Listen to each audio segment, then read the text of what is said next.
네, 마이클 성당 레지오 단원 여러분 모두 반갑습니다. 김밥 맛있게 드셨어요? 예. 네, 김밥 주는 줄 알았으면 저도 밥 안 먹고 올 건데 정보를 받지 못해서 나중에 꼭 먹도록 하겠습니다.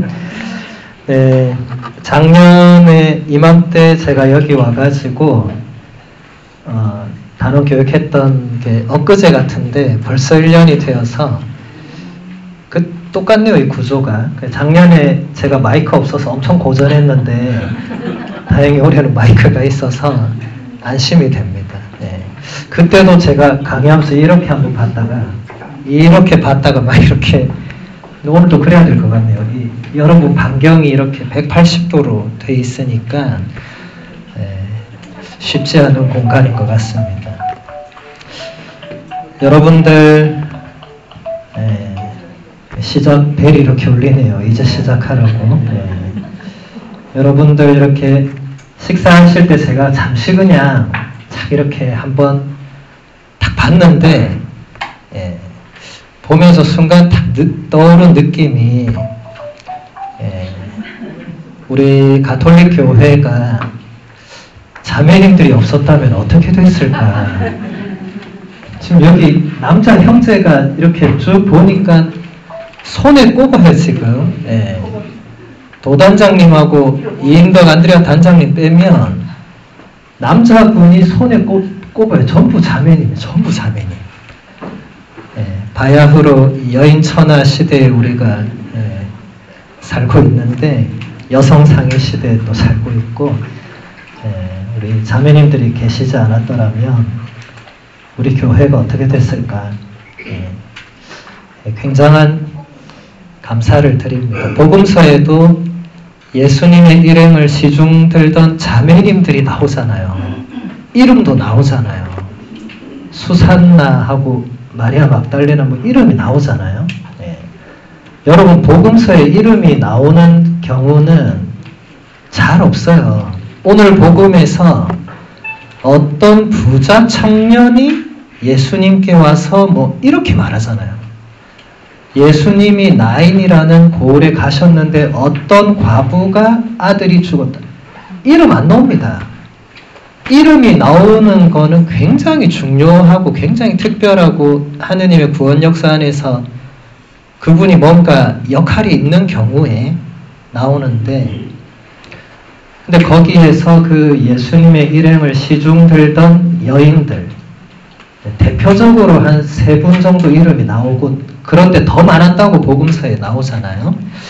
그러니까 예수님 시대부터 지금까지 2000년 동안 우리 자매님들이 교회 안에서 했던 역할이 지금도 하시고 계신 역할이 매우 특별하다. 지난달에 레지오 봉쇄교육 때도 가보니까 형제님들 거의 없어요. 전부 자매님들이에요. 전부 다. 제 주위에 형제는 신부들밖에 없어요.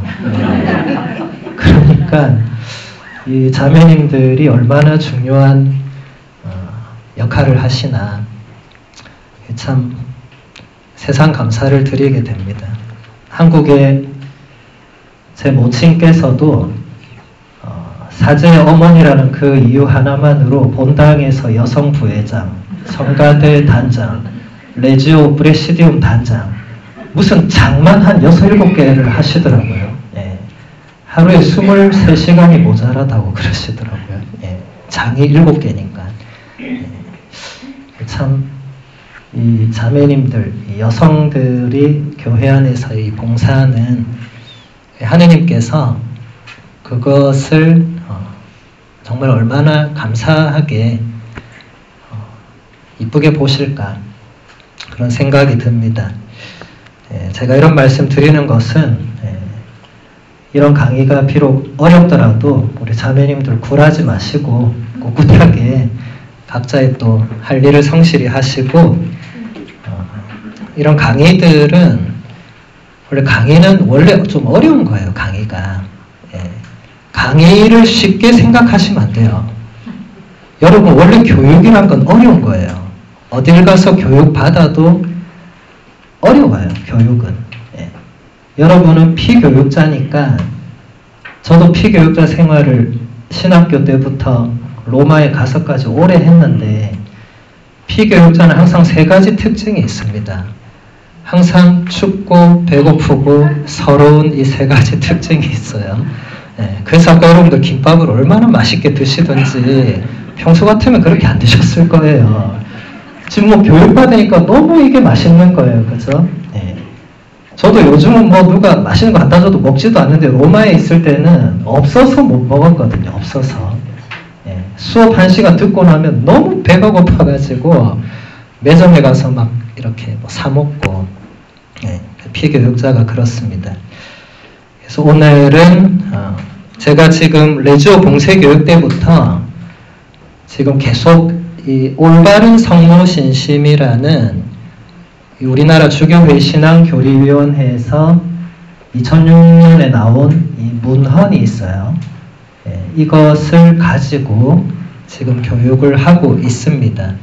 그래서 책이 정말 얇지 않습니까? 그렇죠? 가격도 6,000원이에요.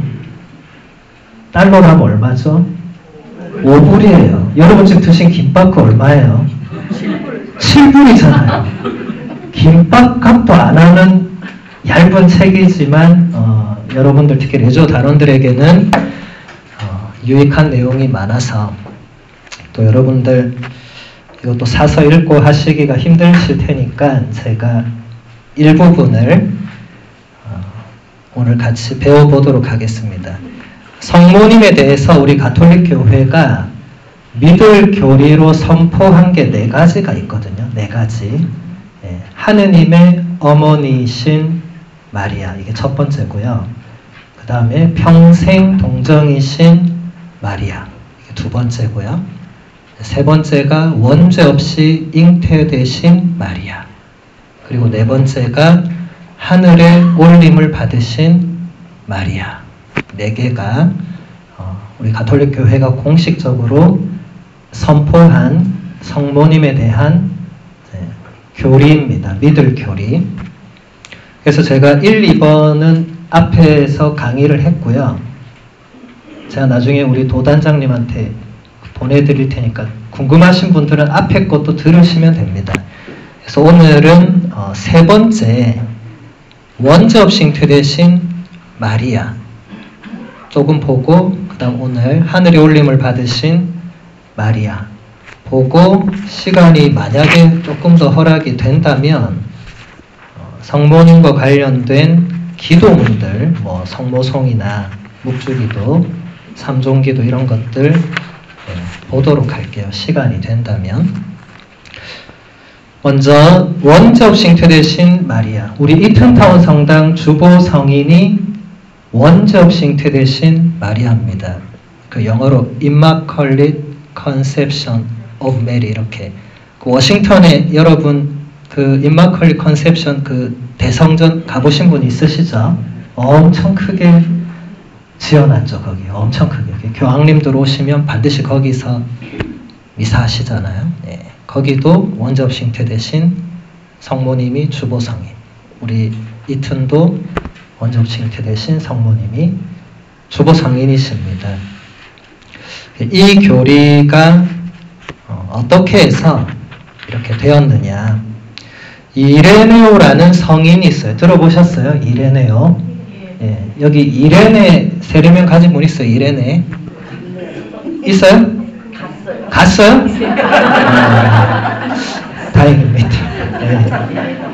이레네 하면 그리스어로 평화라는 뜻이죠. 평화. 이레네오 하면 이제 평화를 가져오는 그런 분이죠. 물론 이레네오는 성인 이름이기도 합니다. 이레네오 성인은 2세기 분이거든요. 2세기. 여러분 세기가 몇 년부터 몇 년까지 이런 건 아시죠? 아시죠? 몰라요? 2세기는 몇 년부터 몇 년이에요? 기원 후 101년부터 200년까지가 2세기죠. 기원 후는 무슨 뜻이에요? 예수님의 탄생 이후를 말하죠. 그래서 그걸 약자로 뭐라고 하죠? AD 뭐 몇 년 이렇게 하죠. 예. AD가 뭐의 약자입니까? 라틴어로 안누스 도미니의 약자입니다. 라틴어로 안누스 하면 영어의 이열이 되고 라틴어로 도미니 하면 주님의 of the Lord 이렇게 되죠. 그러니까 주님께서 탄생하신 그 해를 기점으로 1년, 2년, 100년, 그럼 1세기, 101년부터 200년, 2세기, 지금은 21세기. 그리고 예수님 태어나기 전에는 BC라고 하죠. 그거 뭐의 약자예요? 이건 또 어떻게 아세요? AD 할 땐 가만 계시던 분들이 BC 하니까 그건 또 어디서 공부를 하셨나 보네요. Before Christ죠. 그리스도께서 오시기 전이죠. 그러니까 이레네오 성인이 2세기 분이라고 하면 뭐 정확하게는 이제 170년 그쯤 돌아가셨거든요. 그러니까 이분이 살아 계실 때 적어도 12사도 중에 사도 요한이 가장 늦게까지 있었죠. 100년경까지 요한 복음서, 요한 편지, 요한 묵시록 쓰셨잖아요. 요한의 그 제자들이 이제 스미르나의 폴리카르포 성인, 또 안티오키아 이냐시오 성인, 이런 분들이 실제로 요한과 접촉했던 분입니다. 실제로. 12사도를 직접 이렇게 지금 저하고 여러분 직접 보고 있잖아요. 이렇게 직접 본 분들이 있고 바로 그 다음이 이레네오입니다. 이레네오 성인은 직접 요한을 못 봤어요. 본인도 얘기해요. 나는 직접은 못 봤다. 그런데 존경하는 그 안티오키아 이냐시오나 폴리카르포 이런 분들하고는 이레네오 성인이 또 직접 이렇게 만난 거예요. 그러니까 이레네오 성인까지만 해도 상당히 예수님과 시기적으로도 시대적으로도 그렇게 멀지 않은, 왜냐하면 12사도와 비슷하잖아요. 지금 우리는 21세기니까 꿈도 꾸면 안 되죠. 우리는 타임머신 타고 가지 않는 이상은 2세기로 갈 수 없죠. 그래서 2세기, 3세기 이런 때 성인들이 남겨놓은 것은 굉장히 중요합니다. 그래서 이레네오 성인이 이단 반박이라는 엄청난 책을 저술했어요. 이때 이단은 영지주의를 말해요. 영지주의. 그 2세기에 가장 가톨릭 교회를 흔들었던 이단이 영지주의라고 있는데 그거는 지금 오늘 들여다볼 이단은 아니고, 근데 제가 이렇게 강의하다가 한 번씩 이단 얘기하면은 공통적으로 여러분들 눈이 반짝거려요. 굉장히 이상해. 정통교회 얘기할 때 여러분들 눈이 스르르 막 감겨요. 이거 언제 끝나나 막 이러는데 이단 하면 스르르 감기던 눈이 번쩍하면서 이단이 뭔가 매력이 있는 것 같아요. 이단이라는 단어 자체도 매력이 있는 것 같아요. 제가 오늘 강론도 이단에 대해서 얘기했는데 너무 신자들이 잘 듣고 있는, 평소에 제가 강론하면 그런 반응들이 아닌데 이단은 매력이 있어요. 그래서 여러분들 조심하셔야 되고, 이단 반박에서 이레네오 성인이 이런 말을 합니다. 주님께서 당신의 것인 이 세상에 오셨습니다. 당신께서 만드시고 몸소 지키신 질서에 따라 그분은 태어나신 나무 위에서 순종하심으로써 나무와 관련된 불순종의 결과를 거꾸로 돌리고 새롭게 하셨습니다. 남자와 정혼한 동정녀 마리아에게 천사가 나타나 기쁜 소식을 전했을 때 이미 남자와 결혼한 동정녀 하와를 넘어지게 했던 사악한 유혹의 힘이 무너졌습니다. 하와는 천사의 유혹에 넘어가서 하느님의 말씀에 순종하지 않았고, 마리아는 하느님의 아들을 낳으리라는 천사의 기쁜 소식을 듣고 그 말씀에 순종했습니다. 한 동정녀의 행동 때문에 인류가 죽음에 종속되었듯이 다른 한 동정녀의 순종으로 인류가 구원받은 것은 정확하게 균형을 이루는 일이었습니다. 예, 이 문장들은 굉장히 깊은 신학적 내용을 담고 있습니다. 그래서 여러분들 이단 반박 이런 책을 다 읽는다는 것은 대단한 신학적인 지성과 작업이 요구되는, 쉽지 않죠. 저 같은 이제 교과학 전공자들이 이런 거 읽고 이제 여러분들한테 설명해주고 해야 되는데, 제가 이렇게 다른 본당 특강 가서 이런 거 본문 조금만 읽잖아요. 그럼 다 이제 잠위호로 눈으로 바뀌어요. 한 두 문장 읽다 보면 사람들 표정 보면 오늘 망했구나 이런 느낌이 확 들어요. 저도 이런 거 좀 안 하고 싶거든요. 저도 그냥 웃기는 얘기하고 재밌는 얘기하고 사는 얘기나 하고 제 성모님 체험 얘기하고 뭐 그렇게 하면 저도 좋고 여러분도 좋고 다 좋은데, 제가 항상 특강 오기 전에 기도를 합니다. 성모님, 저도 오늘 좀 쉬운 거 하고 재밌는 거 하고 그렇게 좀 살면 안 될까요? 이렇게 얘기를 하면 우리 성모님은 아드님을 닮아서 주특기가 침묵이에요. 네. 아무 답을 안 했어요. 아무런 답을. 할까요 말까요? 가만히 그냥 빙그레 이렇게 웃고 계시잖아요. 네. 그러면 또 제가 마음을 고쳐먹고 또 이렇게 어려운 거 들고 와서 하게 됩니다. 네. 어쩔 수 없이 누군가는 해야 되니까. 자, 이레네오 성인이 얼마나 대단한 신학자인지 이 몇 문장 안에 다 드러나는데, 주님께서 만드시고 몸소 지키신 질서에 따라서, 지금 예수님을 말해요. 예수님은 본인이 태어나신 나무 위에서 순종하심으로써 나무와 관련된 불순종의 결과를 거꾸로 돌리고 새롭게 하셨습니다. 이 엄청난 문장입니다. 엄청난 문장. 저는 교부들, 성인들이 위대하다는 게 이런 문장들 보면 저 같은 사람은 이런 문장을 만들어낼 수가 없어요. 태어나신 나무 위에서 순종했다. 여러분 이게 무슨 말입니까? 이 옛날 성경도 그렇고 옛날 문장들은 하나씩 잘 뜯어서 봐야 돼요. 예수님이 태어나신 나무가 뭐예요? 그렇죠. 예. 여러분 1년 전보다 많이 업그레이드 되셨네요. 1년 전에는 이 정도 아니었던 것 같은데 그때 좀 자극받아서 다들 공부 좀 하셨나 봐요. 아니면 요셉 신부님이 요즘 좀 특화를 시키시는지. 예. 예수님이 태어나셨을 때 구유 위에 놓였잖아요. 나무 위에 놓였잖아요. 나무 위에. 그냥 성모님이 애기를 놓을 데가 없어가지고 나무에 아니에요. 그 자체가 굉장한 의미가 있다는 거예요. 그냥 구유 위에 애가 하나 덩그러니 놓여진 게 아니라는 거예요. 왜 하필 나무였을까? 왜? 그것은 그 다음 문장이 말해주잖아요. 나무와 관련된 불순종의 결과를 거꾸로 돌리고 새롭게 하셨다고. 이 나무는 또 무슨 나무일까요? 사과나무. 예, 창세기 1장에 나오는 선과 악을 알게 하는 그 나무를 말하죠. 예, 그 나무 열매를 따먹지 말라고. 거기 사과나무라고 안 돼 있습니다. 성경 좀 읽고 오세요.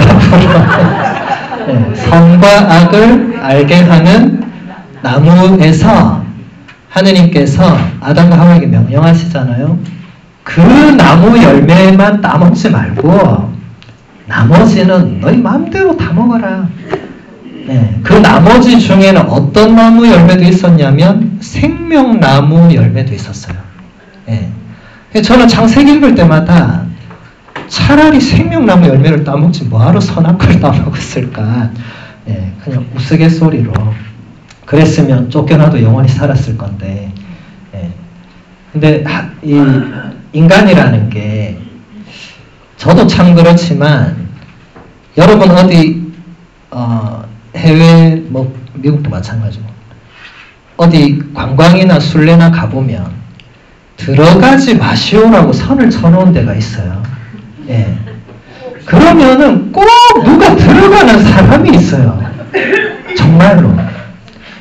제가 로마 유학할 때 잉글랜드에 한번 간 적이 있어요. 웰컴 신부님. 예. 신부님 여기서 예. 말씀을 너무 잘하시면은 예. 다음에 초대받기 힘들어. 알겠습니다. 빨리 끝나보죠. 네. 신부님께서 제가 길게 할까봐 빨리 오셔가지고 제가 어디까지 했었죠 그때? 잉글랜드. 아, 잉글랜드. 여러분, 잉글랜드하고 저하고는 굉장히 깊은 상관이 있습니다. 왜 그런지 아세요? 제가 세례명이 패트릭이거든요. 패트릭. 잉글랜드의 성인. 수호 성인이 패트릭이잖아요. 그래서 뉴욕의 저 패트릭 대성당도 그 이름 그대로 딴 거잖아요. 아이리시가 들어와서 지은 거잖아요. 그래서 제가 저의 수호 성인의 나라를 꼭 가야겠다. 그래서 갔어요.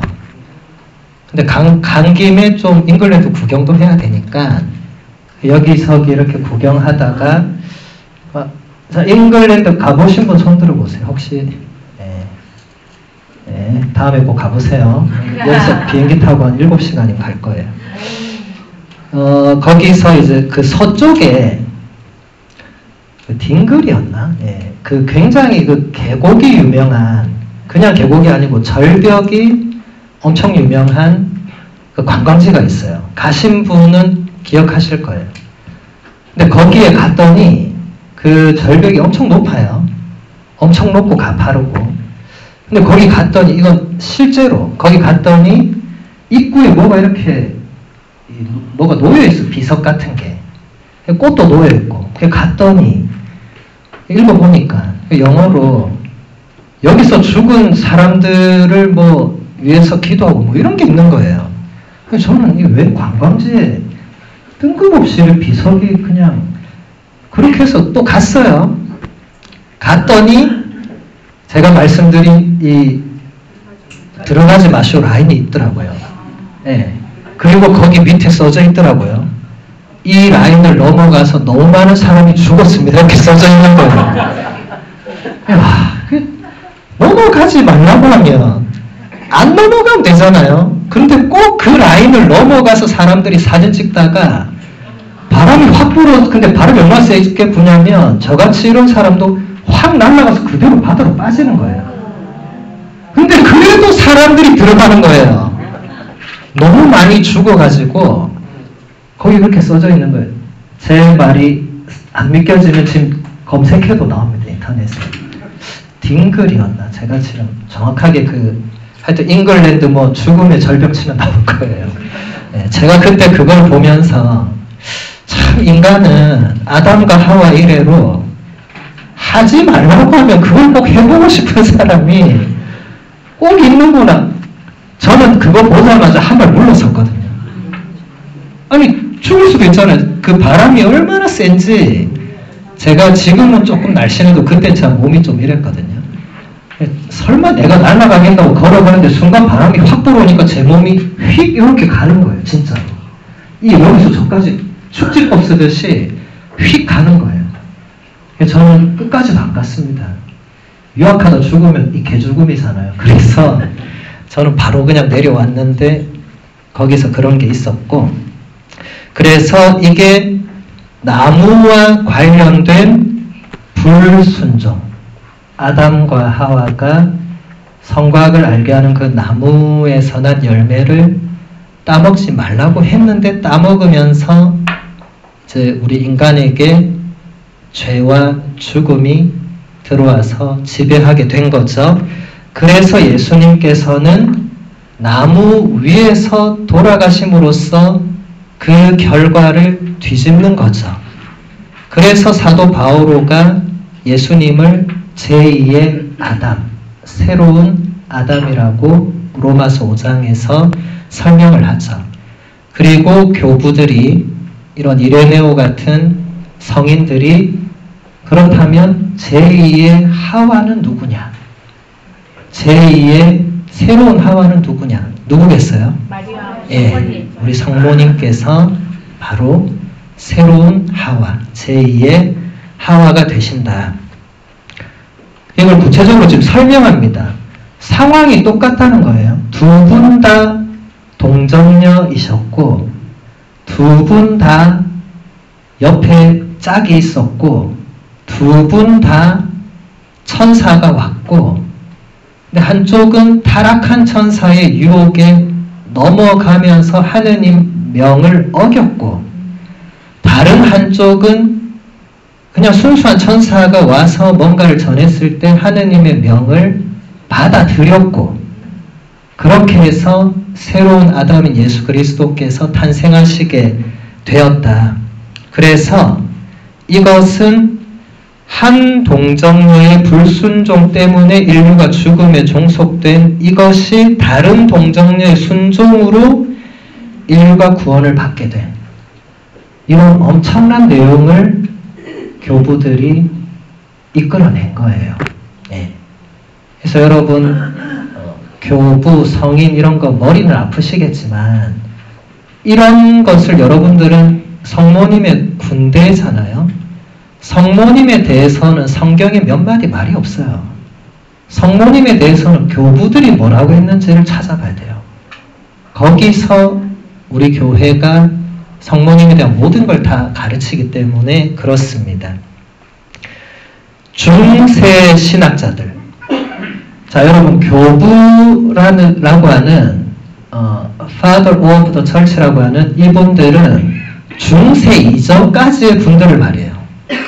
교부 시대가 끝나면서 중세로 들어가요. 잘 모르셨죠? 예. 고대, 중세, 근대, 현대 우리는 이렇게 배웠지만 실제로 가톨릭 교회의 역사를 보면 교부, 중세 이렇게 가는 거예요. 교부 시대가 끝나면서 중세로 넘어가요. 그러면 토마스 아퀴나스 성인은 교부일까요? 아닐까요? 예, 아닙니다. 토마스 아퀴나스 성인은 13세기 인물이니까 중세죠, 중세. 예. 그러면 십자가의 성요하는 교부일까요? 아닐까요? 교부. 예, 아닙니다. 십자가의 성요하는 16세기 인물이니까 아니죠. 교부들은 7, 8세기까지 이제 한정된 기간입니다. 예. 여러분이 알만한 분은 아우구스티노, 워낙 유명하니까. 예, 이분은 4세기에서 5세기에 걸쳐 있어요. 예로니모, 이분도 4세기에서 5세기 약간 걸쳐 있어요. 그레고리오, 이분은 6세기에서 7세기에 약간 걸쳐 있어요. 예. 그런 분들은 교부입니다. 그런데 제가 지금 얘기한 토마스 아퀴나스, 십자가의 성요한, 안셀모 성인, 알베르토 성인, 프란시스코 살레시오 성인, 이런 분들은 이제 중세, 근대에 해당되는 분들이죠. 중세 신학자들은 성모님께서 그 성덕으로 말미암아 무죄하게 일생을 사셨지만 원죄 없이 성모님이 잉태되셨다는 것은 받아들이지 못했습니다. 마리아의 원죄 없는 잉태를 주장한다면 예수 그리스도를 통해서만 구원된다는 구원론과 어긋난다고 생각했기 때문입니다. 그런 이유로 안셀모, 베르나르도, 알베르토, 토마스 아퀴나스, 보나벤투라 같은 위대한 성인들조차도 성모님의 무죄함과 완벽한 성덕은 다 인정하면서도 원죄 없이 잉태되셨다는 것은 받아들이지 못했습니다. 자, 여러분, 지금 제가 얘기한 안셀모, 베르나르도, 알베르토, 토마스 아퀴나스, 보나벤투라 전부 성인들이시고 전부 다 중세에서 최고의 신학자들이시고 그분들 덕분에 이제 근대 현대로 계속 우리 그리스도교 영성이 이어져 오게 되었는데 이분들도 성모님의 원죄 없이 잉태되신 것을 받아들이지 못했다는 이것은 엄연한 사실이에요. 가톨릭 교회를 우리가 공부하면서 뭘 숨기고 이렇게 하면 안 되겠죠. 근데 왜 이분들이 못 받아들이셨는가에 대해서 여러분이 알면 됩니다. 자, 여러분, 교부시대나 중세시대, 근대, 현대까지만 해도 휴대폰이 있었습니까? 없었습니까? 일단 대답만 하세요. 웃지 말고. 휴대폰이 있었어요? 없었어요? 컴퓨터가 있었어요? 없었어요? AI라는 게 있습니까? 없습니까? 오늘같이 이렇게 인쇄된 책이 있었습니까? 없었습니까? 예, 해봐. 비행기가 있었어요? 없었어요? 예. 그런 상황에서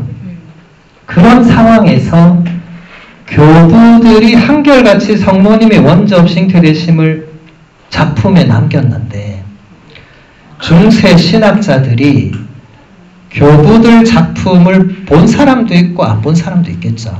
근데 본 사람도 완벽하게 그걸 다 소화를 시켜낼 수가 없었겠죠. 오늘날 같으면 컴퓨터로 자료를 쫙 뽑아가지고 분석을 다 해가지고 일일이 비교 대조를 해가지고 연구해가지고 그러면 되는데, 토마스 아퀴나스 같은 위대한 성인도 신학대전을 쓰면서 물론 아리스토텔레스의 철학을 바탕에 깔고 많은 교부들을 참고했다고 하지만 오늘날처럼 이렇게 참고할 수는 없었겠죠.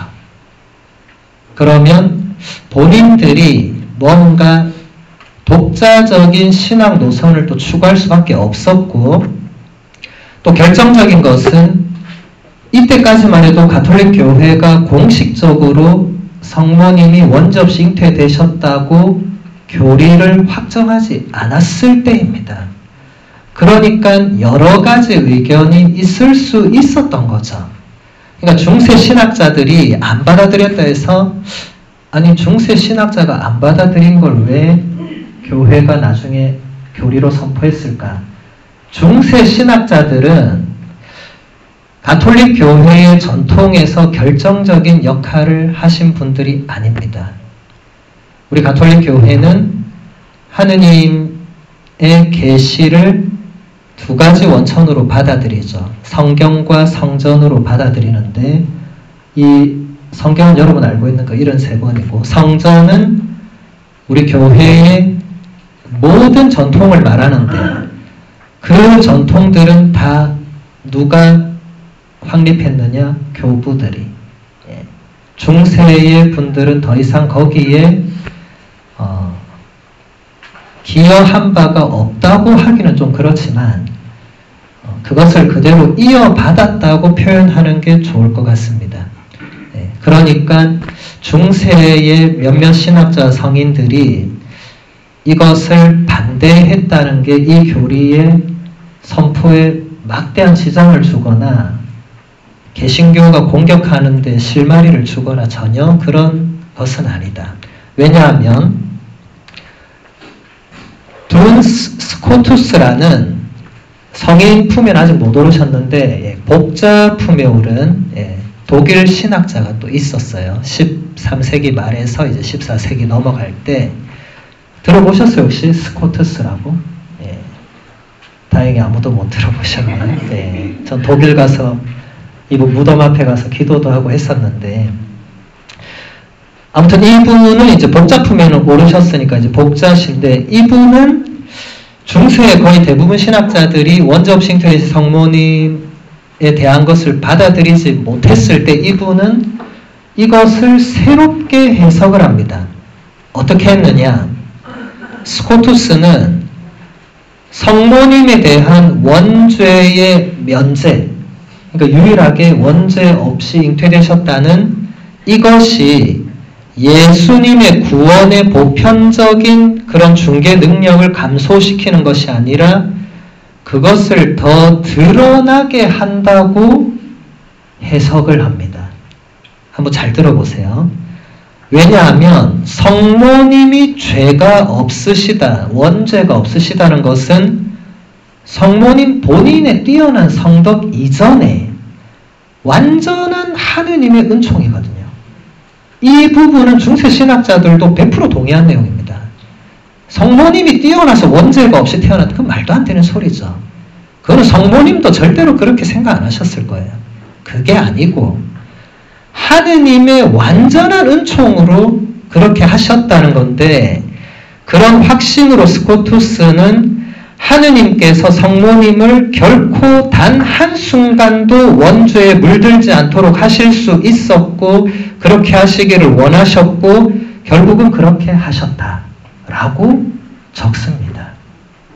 엄청난 문장이에요. 라틴어로 potuit, voluit, fecit 이렇게 세 글자를 딱 적어놨거든요. 이제 라틴어로 potere 하면 할 수 있다는 거거든요. 전능하신 천주 성부할 때 그 전능하다는 표현이 라틴어로 omnipotence인데, 라틴어로 omnis 하면 모든 것이고 potens 하면 할 수 있는 거예요. 오늘 복음이 비슷한 게 많이 나왔죠. 하느님께는 모든 것이 가능하다. 라틴어 원문에 보면 omnipotence 이렇게 되어 있습니다. 그래서 potuit 하면 그분이 하실 수 있었다. 그렇게. 그 다음에 voluit 하면 그분이 볼레레라는 거는 원하는 거예요. 예, 원하는 거. 그분이 그렇게 원하셨고, fecit 하면 이 파첼의 동사는 뭔가 행위를 하는 거예요. 그분이 결국은 그렇게 하셨다.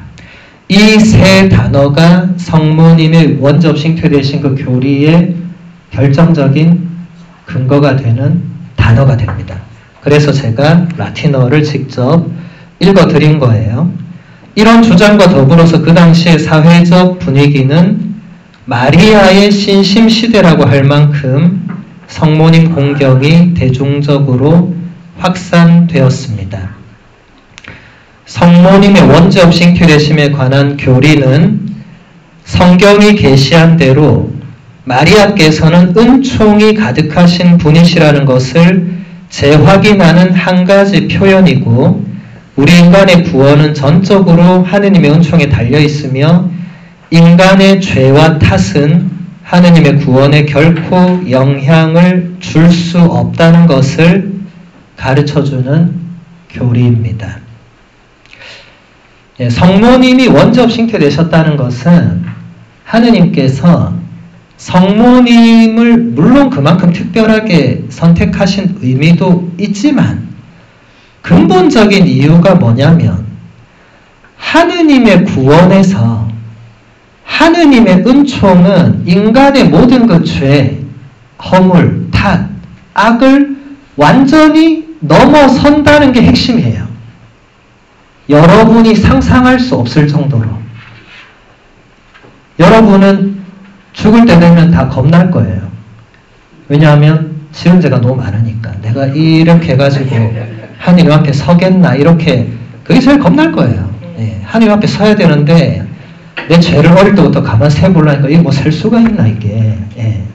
그런데 여러분 최후의 심판 이야기 마태복음서 25장 31절에서 46절에 나오는 그 이야기를 오늘 집에 가서 한 10번 아니 2번만 읽어보셔도 거기서 예수님이 너 왜 살아있을 때 그렇게 죄를 지어가지고 말이야 이런 말씀이 있는지 없는지 찾아보세요. 없습니다. 없어요. 물론 또 제가 이렇게 말하면 어떤 분들이 오늘부터 마음껏 죄 짓고 살아도 되는구나.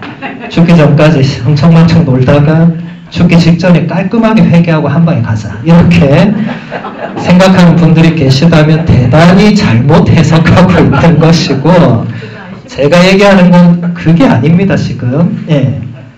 죄를 마음대로 지어라. 이게 아니고, 하느님의 은총과 구원은 우리가 생각하는 내가 요 정도 살고 요 정도 죄 지으면 구원받겠지, 그 차원이 아니라는 거예요. 성모님에 대한 교리 내용도 마찬가지입니다. 성모님께서 가톨릭 교회가 성모님이 이렇다 할 때 성모님 개인을 뭐 특정하게 아니에요. 굉장히 무지한 사람들이 잘못 알고 막 공격하고 비난하고 막 그렇게 하는데 대단히 무지한 겁니다. 대단히. 예. 전혀 교부도 모르고 아무 중세 신학도 모르고 아무것도 모르는 사람들이 그냥 우리가 성모님 앞에서 복주기도 한다고 그거 가지고 뭐 마리아 교대 뭐네 대단히 무지한. 저는 좀 그래서 특강 이래 강의할 때마다 사람들한테 꼭 당부합니다. 잘 모르면 말을 하지 마라. 완전히 알아도 말할 땐 신중해야 되는데 잘 모르면서 거기다 막 이 말을 얻는 것은 그 좋지 않아요. 100% 알아도 조심해야 돼. 말이란 건 항상 조심해야 됩니다. 저도 이렇게 강의 때나 떠들지 전 딴 데 가면 가만히 있습니다. 저 아무 말도 안 해요. 제발 말 좀 하라고 사람들이 그래도 저는 잘 모릅니다. 뭐 그러고 말아요 저는. 예, 실제로 제가 아는 건 제 전공밖에 없고 전 잘 몰라요. 그게 공자가 뭐라고 했냐면 예할 것은 예하고 예, 아니 그건 예수님 말씀이죠. 예수님이 이해할 것은 이해하고 아니할 것은 아니하라고 하셨고 공자는 뭐라고 했냐면 아는 것은 안다고 하고 모르는 것은 모른다고 하는 게 참으로 아는 것이다. 공자도 제자들이 물었을 때 모른다는 말을 엄청 한 거예요. 그러니까 제자들이 아니 스승님이 모르면 어떻게 합니까? 하니까 공자가 이 말을 한 거예요. 진짜로 아는 것은 내가 아는 것만 안다고 하는 게 아는 거다. 모르는 건 모른다고 하는 것도 아는 거다. 그게 뭘 하는 거예요? 내가 모른다는 걸 아는 거잖아요.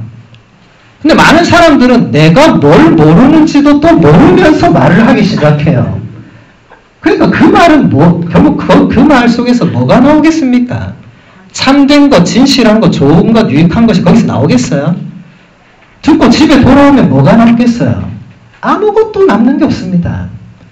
그래서 저는 그런 대화의 장소에서는 아무 말도 안 합니다. 침묵 수행을 하면 눈 딱 감고 그냥 오늘 이 시간이 빨리 끝나기를 마음속으로 은총에 가져가신 마리아님.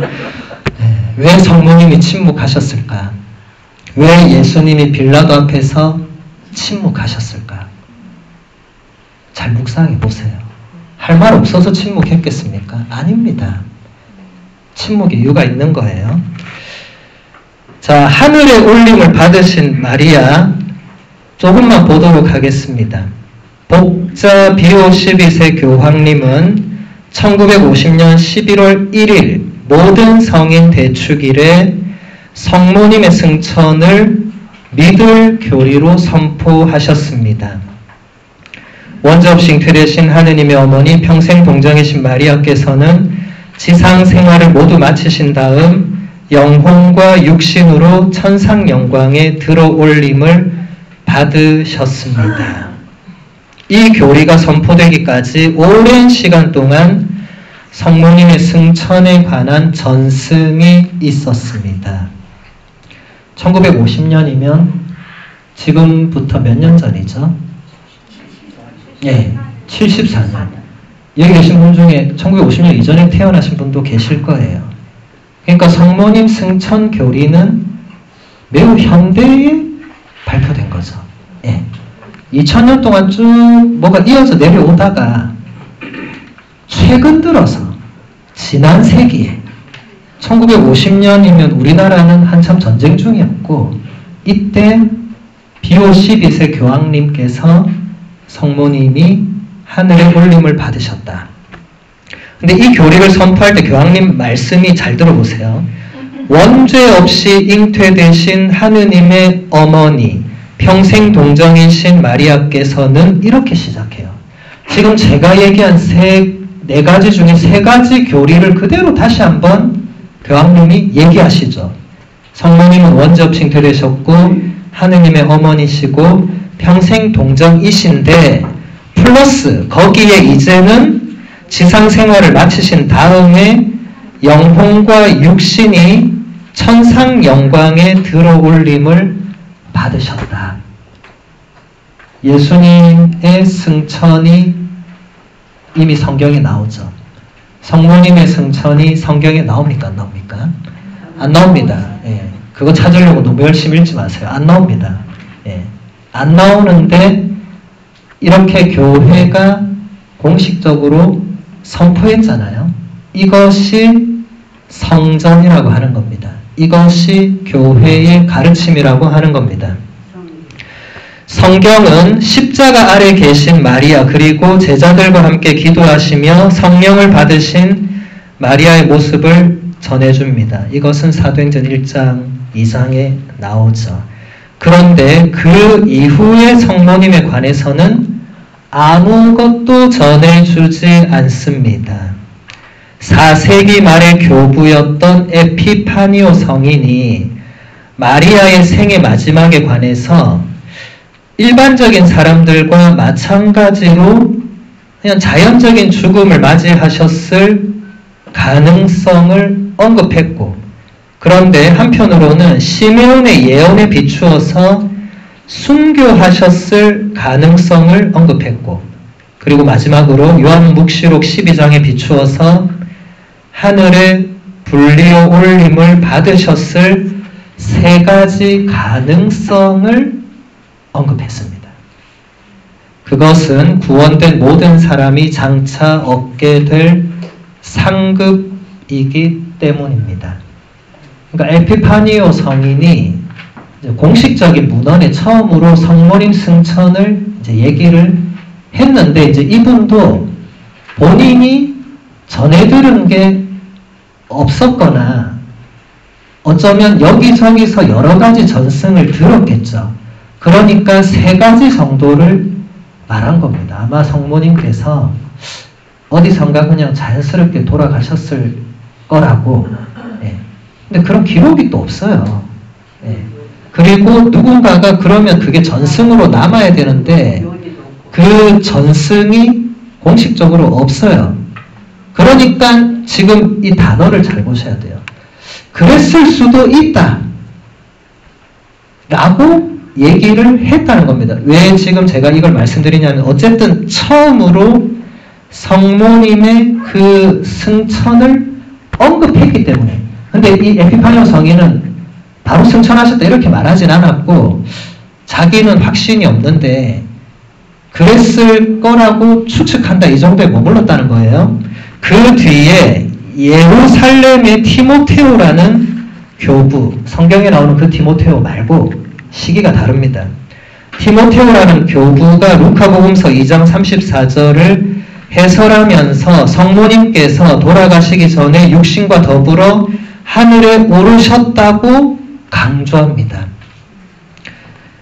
루카복음서 2장 34절은 그 시메온이 예언하는 거예요. 시메온이. 예. 당신은 마음이 칼에 꿰찔리듯 아플 것이고 아드님은 들어올려질 것이고 하는 그 부분. 예. 한편으로 마리아의 생애 마지막에 관한 많은 외경들이 전해지기 시작했고, 거기서 마리아의 승천을 아주 구체적으로 묘사했습니다. 콘스탄티노플의 제르마노라는 교부는 성모님의 운명은 예수 그리스도의 운명과 다를 수가 없기에 돌아가시고 부활하셔서 승천하셔야 한다고 또 주장을 했습니다. 서방 교부로서 투르의 그레고리오 성인은 처음으로 또 마리아의 승천 이야기를 전해주고 있습니다. 예, 이렇게 여러 가지의 전승들이 있어 왔는데, 특히 외경, 여러분 외경 혹은 위경이라고 들어보셨죠? 못 들어보셨어요? 지금 성경이 몇 권이에요? 73권이죠. 구약이 몇 권이에요? 46권. 신약이 몇 권이에요? 27권. 그런데 그 안에 포함되어 있지 않은 책들이 있었어요. 뭐 토마 복음서, 야고보 복음서, 베드로 복음서, 바오로 복음서 이런 것들 있었어요. 구약 성경도 더 많은 책들이 있었는데 교회가 이렇게 46권, 27권으로 결정을 한 거예요. 그 73권을 그래서 정경이라고 합니다. 예. 영어로 캐논이라고 하죠. 이건 결정이 된 거예요. 더 이상 거기에 여러분들이 준주성범을 좋아한다고 해서 74권의 준주성범, 75번째 레지오 마리아 교본 안 됩니다.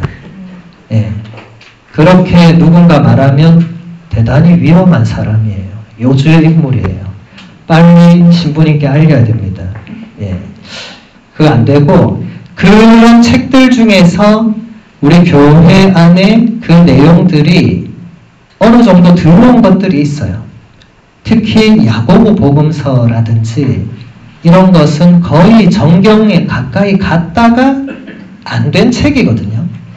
그러니까 야고보 복음서에 나오는 요아킴과 안나 이런 이름은 우리가 지금도 7월 26일에 요아킴과 안나 축일을 지낼 정도로 교회 안에 들어왔습니다. 네. 성모님에 관한 이야기도 야고보 복음서에서 많이 받아들여졌어요. 그런 책들에서 또 성모님의 승천을 이야기하기 시작했고 이제 교부들도 이야기하기를 시작했다. 그래서 이 성모님의 승천은 여기서 또 중요한 게 예수님도 승천하고 성모님도 승천했는데 우리말로는 둘 다 승천으로 번역했어요. 맞죠? 주님 승천 대축일 우리 얼마 전에 지냈고 또 성모 승천 대축일 8월 15일에 지냈잖아요. 그런데 이게 원문상으로는 원문이 달라요. 영어로도 다릅니다. 라틴어로 아쉔시오라고 영어는 거기 M만 붙이면 돼요. 어쉔션. 그러면 이건 올라가는 거예요. 이거는 본인이 직접 능동적으로 올라가는 거예요. 그래서 예수님의 승천은 아쉔시오로 표현이 됩니다. 그런데 성모님의 승천은 그 단어가 쓰이지 않습니다.